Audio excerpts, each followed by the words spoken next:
surprise extra for you. Rena and I are going to give you a little duet. Okay.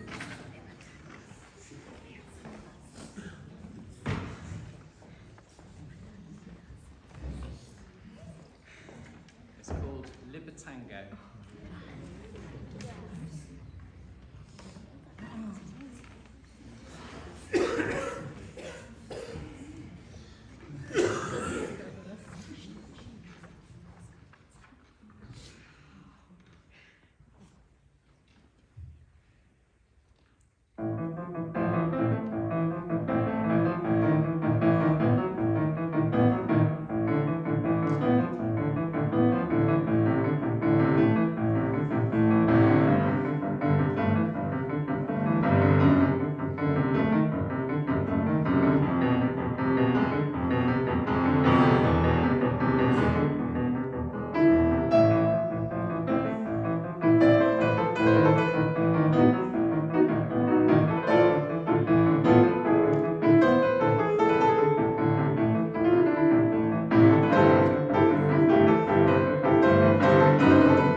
Special treat next.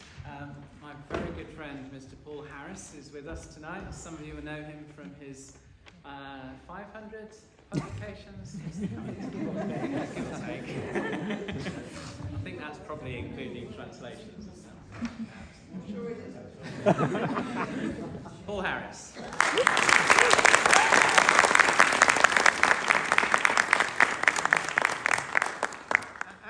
I feel a bit of an imposter this evening because some of you will know actually clarinet is my first instrument.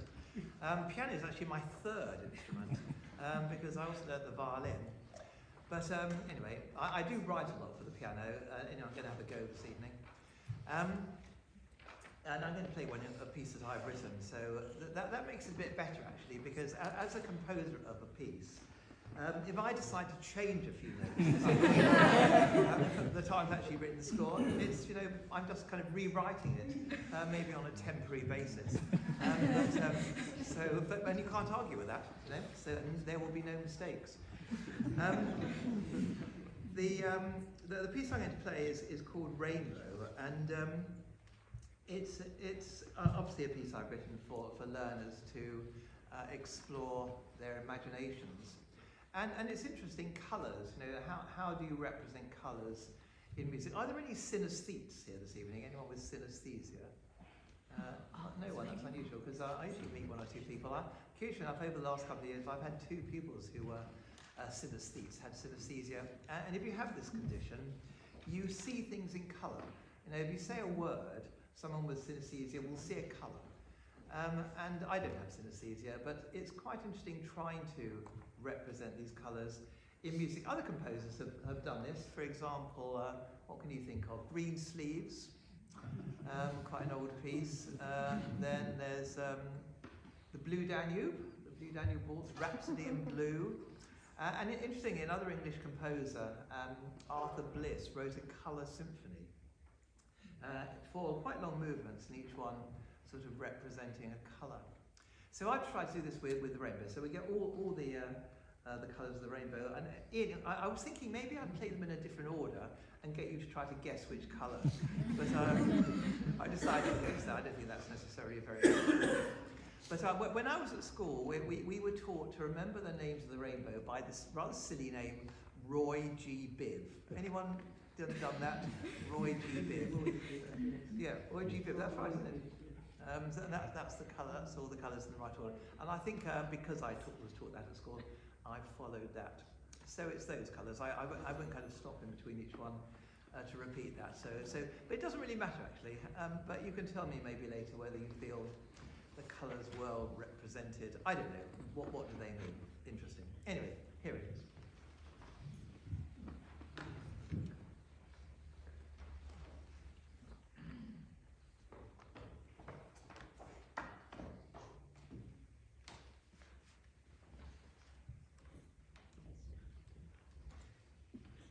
Is that going up? Yeah.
Okay, our final performer for the first half of tonight's event is my good friend David Jones. David has a very distinguished concert career that you've read about perhaps on the website, and these days he's the head of piano at Cheltenham Ladies College and the founder of the Thinking Pianist course, which is a wonderful summer course of which I've had the pleasure of being a part of the last couple of years.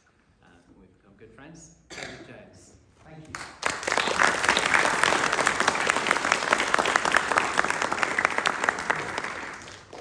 Thank you, yes. As Andrew said, it was a very good decision of mine to invite Andrew to the Thinking Pianist a few years ago, and he's come every year since.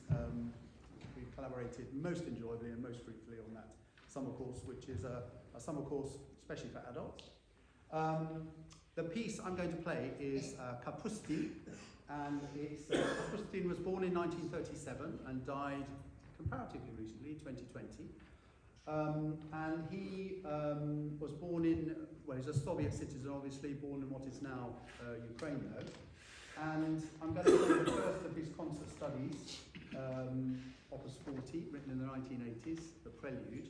And I was thinking, really interesting, with Andrew doing his wonderful prelude before the A major sonata, improvised prelude, and also the improvised ornaments, in a way which we actually seldom hear in concert performance, obviously, because these texts are now sacrosanct. We're not allowed to. Kapustin is an example of almost the opposite process, in that he had a kind of parallel career, a fantastic classically trained pianist, studied with a great teacher called Goldenweiser at the Moscow Conservatory, and played Prokofiev's second piano concerto with that enormous cadenza as part of his graduate recital. But at the same time, he was a brilliant jazz pianist and was much in demand as an improviser, and in various Russian big band jazz. He played in a very high-end cafe in Moscow. But he says that he doesn't like improvisation and he'd much prefer things to be written down. So all of his music is the most complex and challenging, I say, jazz improvisations, but he writes down every single note and he doesn't want you to improvise it at all. So that's almost the opposite process. And as I didn't compose the piece, there may be some improvisation, which he didn't intend. But I can't say we mean so. So I hope you enjoy it. It's not very long.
quick Christmas duet before the interval.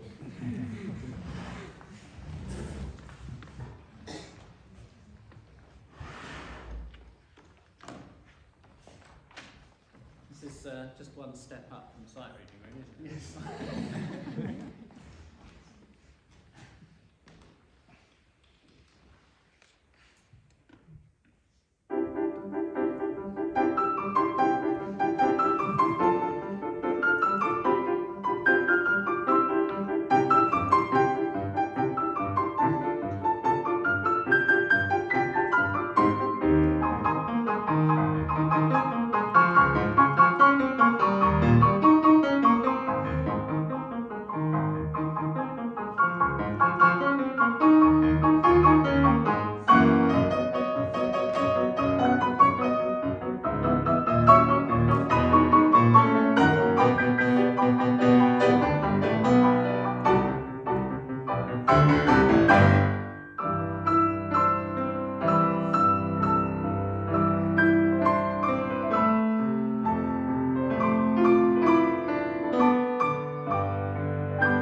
Interval, after which we'll be treated to a short recital by the wonderful Rose McLaughlin.